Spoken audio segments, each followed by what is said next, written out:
Hello and welcome to the Embrace Your Destiny podcast. My name is Sandra Dawes and I'm your host. And if you're new to the podcast, just a quick introduction. The Embrace Your Destiny podcast is all about sharing the journeys of women who have gone through a challenging time in their life. They're here to share the journey that they experienced, the lessons they learned, and to offer advice to anyone who might be going through something similar in their own life right now. And really the whole purpose of this is to offer inspiration and hope and just motivation to take your own life to the next level and know that whatever darkness you may be experiencing now is only temporary, although it might not feel like it at the moment. And today, my guest is Sandy Rocourt, and she is a creative writer, speaker, and strategic transformational educator who helps clients turn the tragedy of loss and heartbreak into the strength needed to rebuild their lives. Sandy is currently completing her memoir by the winter of 2019. After going through multiple traumatic losses in a short 3-year span, Sandy found triumph when she discovered a library of personal development books that her now-deceased sister had collected. Her journey of self-discovery led Sandy to become a graduate of the acclaimed Robbins-Madanes life coach training program and dedicate her life to empowering others to develop their own toolbox to overcome life's storms.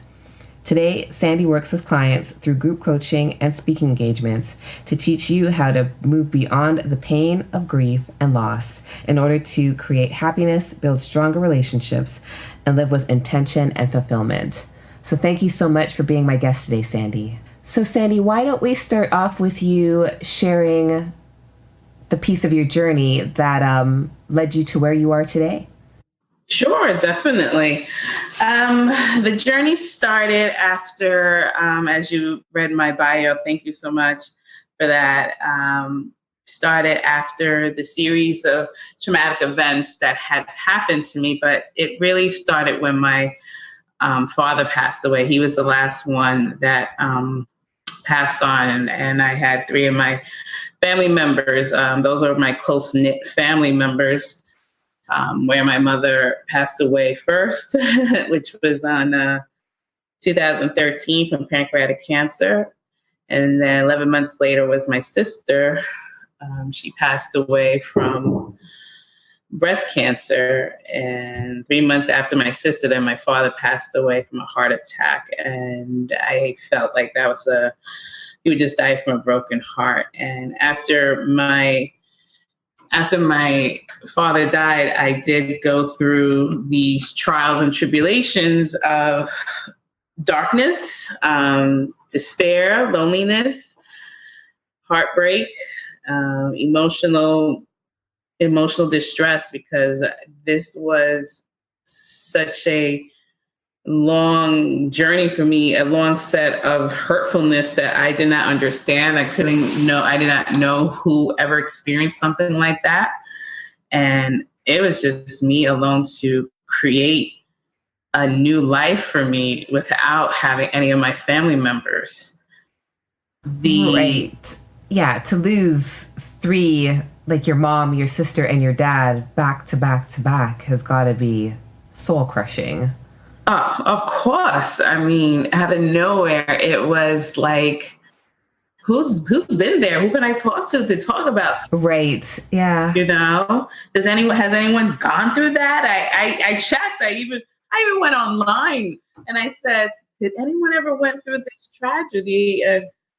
And then all I could think of is Vice President Biden early on his life, his life career or anything, when his wife, his first wife passed away through a crash. And then I think another family member died too, one of his kids. So, but it still wasn't the same to me. I just felt like, I don't know if that makes sense to me or what have you, but it was detrimental to my health and to my mentality. Like who can go on from having this good family values, because my parents were hardworking parents. They were, made sure that me and my sister went to school. They provided us a roof over our head, clothes on our back, food to eat.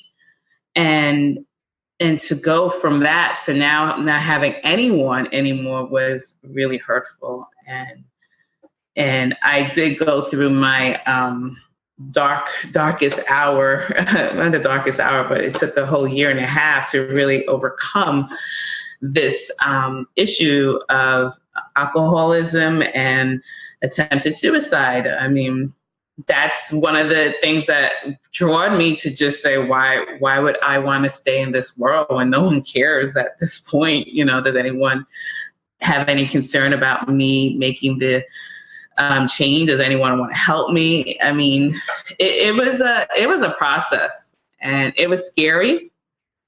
And I thought I will never make it. I really, really have to say seriously, it really, really put me into a path of not wanting to be in this world ever again. But however, the way it changed for me was for my sister's personalized journals and her self-development books, which was such a shocking to me. Was like, I had no idea she was into personal development. And I guess that's why when she had her breast cancer, before she died, she had the breast cancer for the 8 years and she was in remission, but it came back. I mean, I think she couldn't take my mother's death too lightly. So the cancer did come back for her and she passed away. So I went ahead and started to collect some of these books, which were very, very helpful for me to pick up the pieces of what I needed to work on, because I didn't have any of the family members or any other friends. And by the way, the friends that I used to have, they also walked away. So that's even worse, you know? But after reading the first book that came was the Money Master program, which was through Tony Robbins.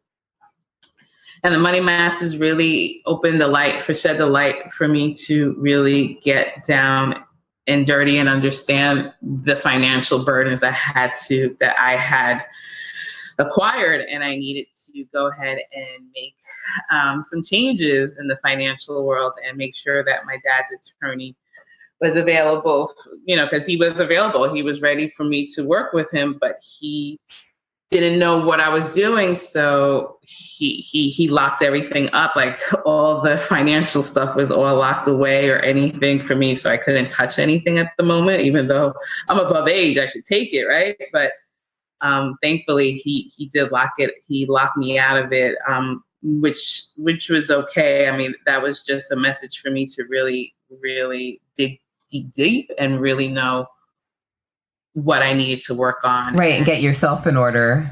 Right. Yeah, definitely. I mean, as far as money wise, I mean, to me, I just didn't care because I just felt like I don't even know what to do. I mean, I miss my mom. And plus I'm in the house where I grew up. I'm living there. And at least I don't have to worry about rent or anything like that. I just have to worry about paying the bills in that part and that, you know, the expenses that had to be paid, you know, property tax, whatever, you know, the maintenance, which was hard work because I had to find all that paperwork, but my dad was very organized.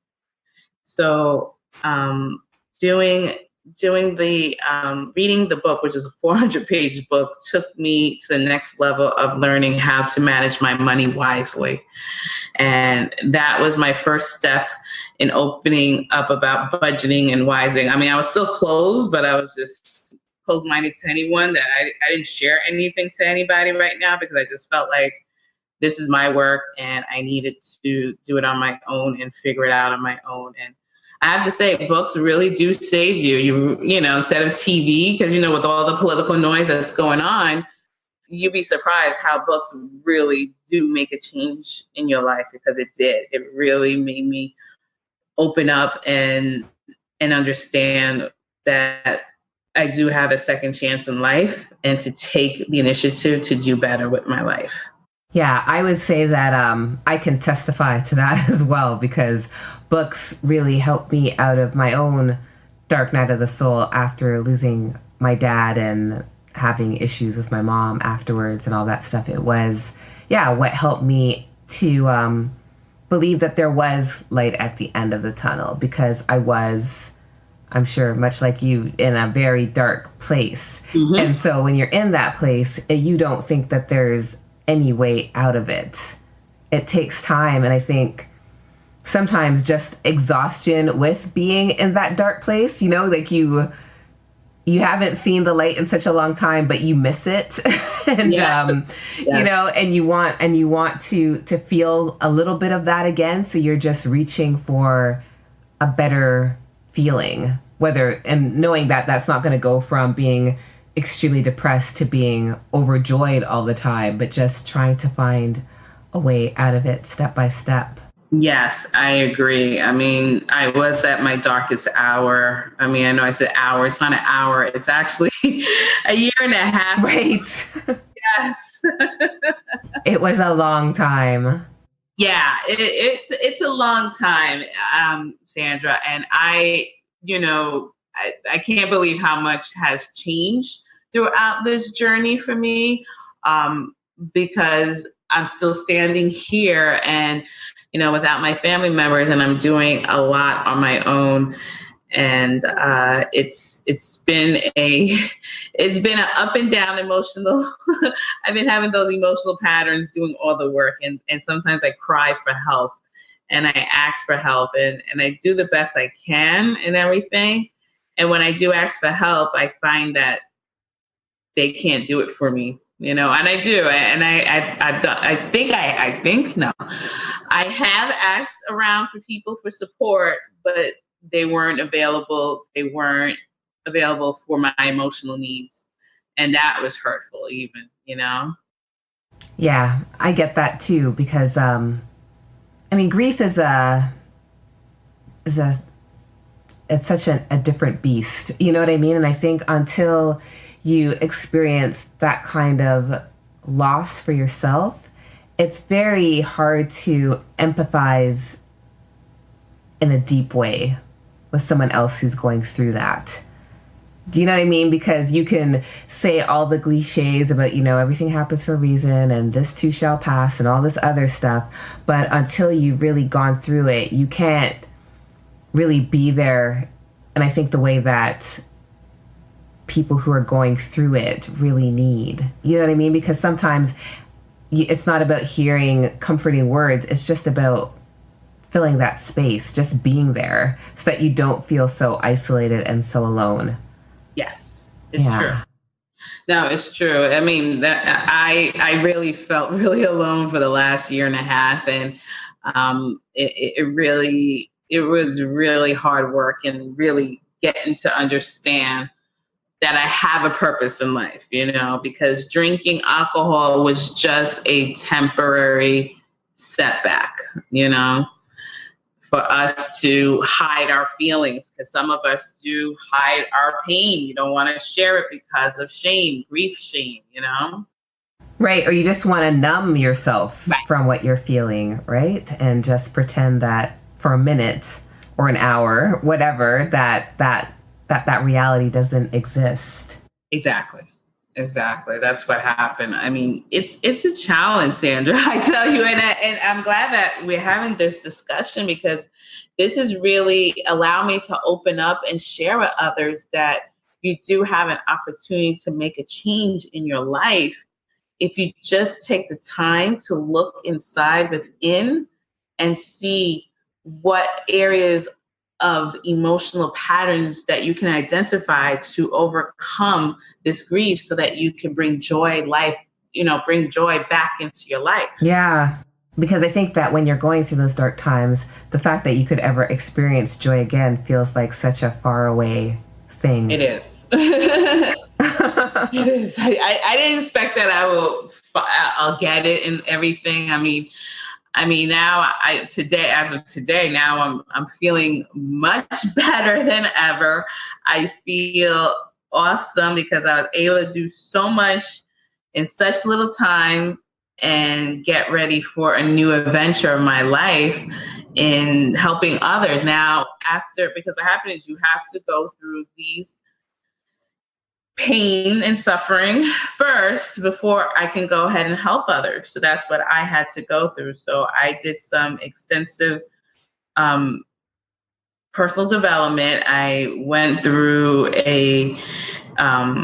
I went to Tony Robbins' Unleash the Power Within, which has a very special message in there, which was once you walk through fire, because I walk through fire, because he has this special event where you got to walk on hot coals and everything and walk through. And the message was like, once you walk through fire, life will never be the same. And that's what happened to me at the end of 2017. I realized that my life will never be the same. My parents are not coming back. They're with you spiritually, but then, they're not with you physically. But now you have an opportunity to take on that role to start increasing your life, and, to increase your life to be a better version of yourself. Right. So just because they're gone and life won't be the same doesn't mean that life will never be good again. It just means that life is going to be different, and we get to choose whether that's different in a positive way or in a negative way. Yeah.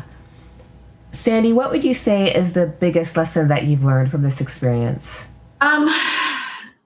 You have to learn. The biggest experience for me was that I started learning how to know my boundaries now more than ever, because at that moment I was a people pleaser. I was pleasing people at this moment just to have someone be my friend, just to have someone connect with me, someone to support me, to provide the affection that I was looking for. I know that place well. Sorry. Yes. Isn't that something? Because I'm actually writing an article about it. So funny. And about the pitfalls and the promotion of a people pleaser.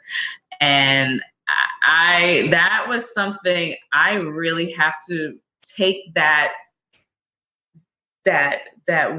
be more valuable to myself, know my worth, instead of trying to accommodate others that don't even see the value in you. You're just helping them to increase their emotional advancement. Whereas me, where do I get it? Right. There's no reciprocity. Exactly. And it's a shame that some of us, we fall into that trap, and I see them out there. They're out there still, because when I walk in, for sure.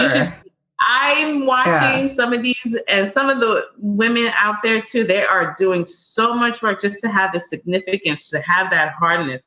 And the reason why I connect with them so much is because I was that person, but I feel like it's a message to God for me to see if they want help, if they want me to help make their changes in life and everything. And some do and some don't. Some want to stay in that realm. And then there's others that say, no, I want to see what's this about. I want to make a change in my life, because look at you. You inspire me. What can I do better?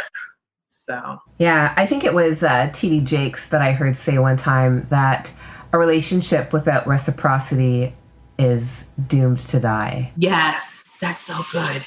I love that. Yeah.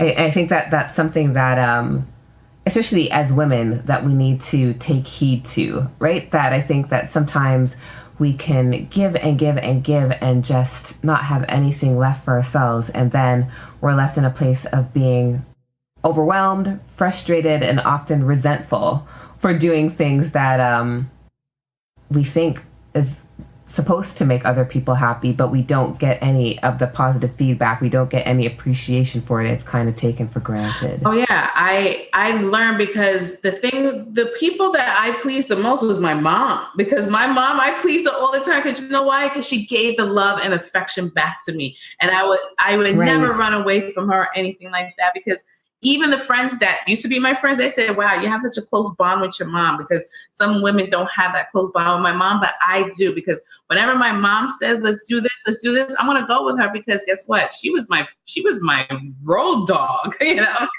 saying? She was my vacation person. We went away together. I mean, this woman she was amazing. And I guess that's what happened with me. I just took on I wanted someone to be like my mother or something, and created this unique imposter syndrome for these people to be like my mom please. I want you to reciprocate back to me. Let me have that love back. But after what I went through, I realized that there's no one's going to replace my mom. No, definitely not. No one's going to replace my mom. I mean, my dad, I had a good relationship with my dad. My sister was like a little uneven, and it's in the book. So we're still working on it and everything else. We're on edits, actually. I have an appointment later with my editor today. She's really gonna help with this book and everything. She's been really helpful with me. But you know what helped me the most was writing. Like, creative writing really got me to really open up all my emotional patterns, really to know who I am, who my creator was. It was about loving yourself. It's about self-love. And I started becoming a person of interest. Like, people are drawn to me now more than ever. When I walk down, people are like, oh, who's she? Blah, blah, blah. And some people go on the internet. And nowadays, all your messages on the internet too. So right. You get it. Everyone thinks you're a star. And I'm like, okay, thank you. I appreciate that. But they're going to look on the internet and they're going to see about my family, because that's something I can't hide. And that's what made me come out a little bit, because I felt like, if you're going to read on the internet, might as well just share my story and be able to help others put it out there. Yeah. I'm sorry.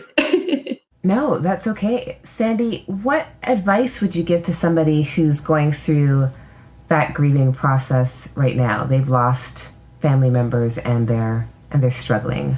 My advice is to take on yourself.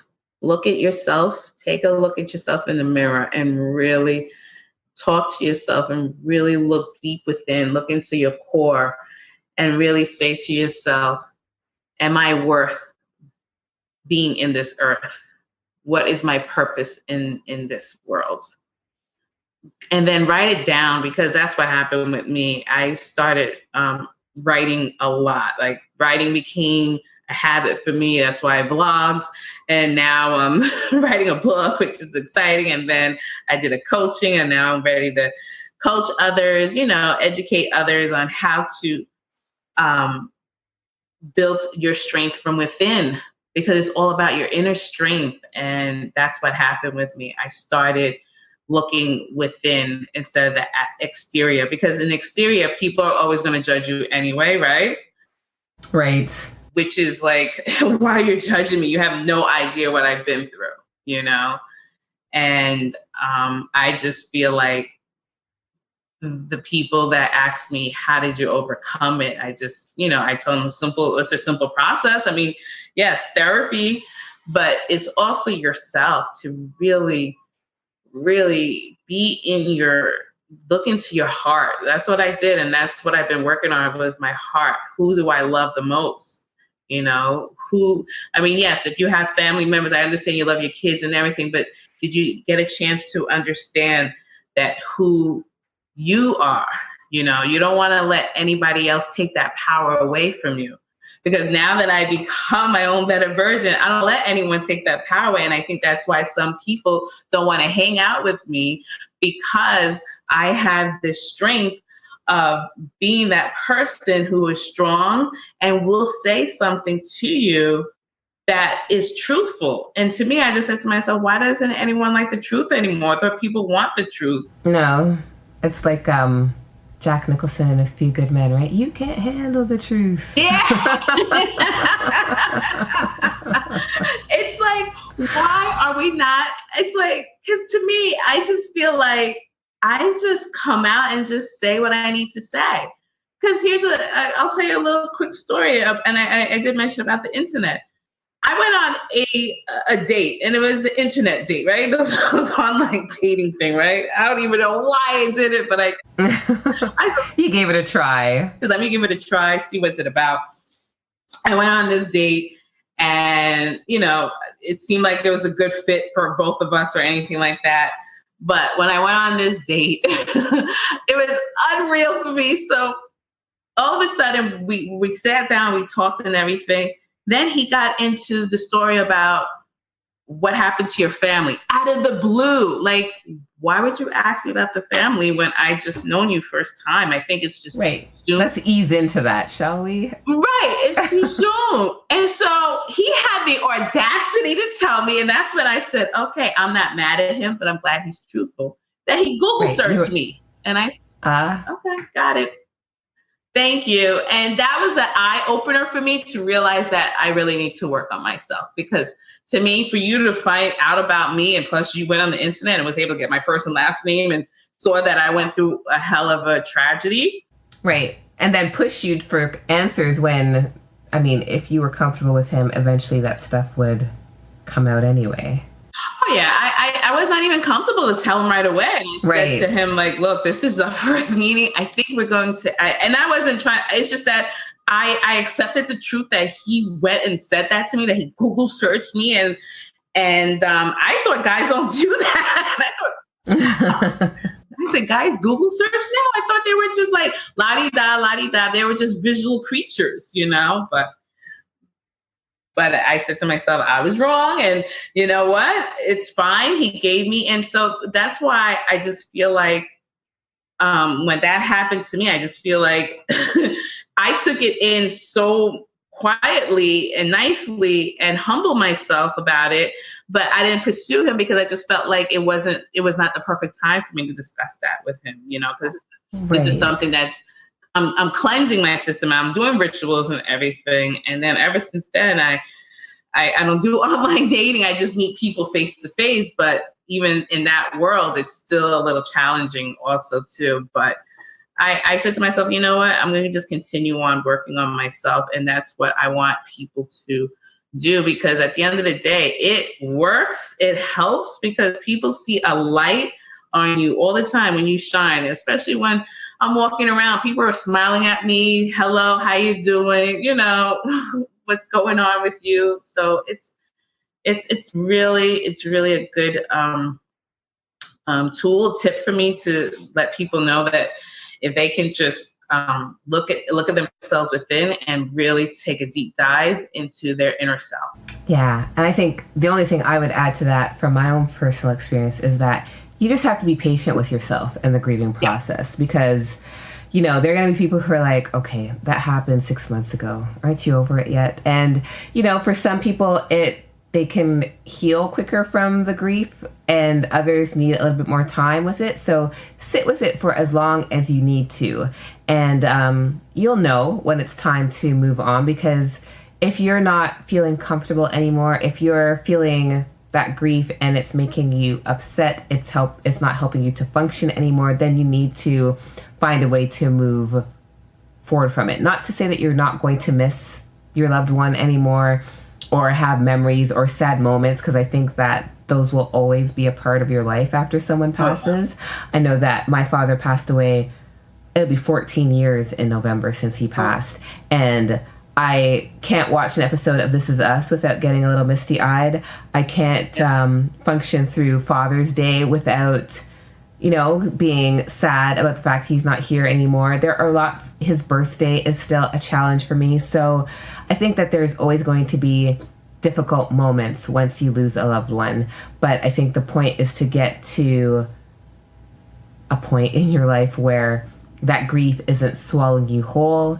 It's not all encompassing anymore. You can have good days, you can function in a meaningful and effective way, and you can, do what you were put on this earth to do. And I think that that's the point, is that grief is a part of life. We can't escape it unless you've never truly loved someone in your life. Then maybe you can get through life without experiencing grief. But I think that that's just as traumatic an experience to live through. But I think that, it's just about being patient with yourself and with the journey and having faith that it will get better.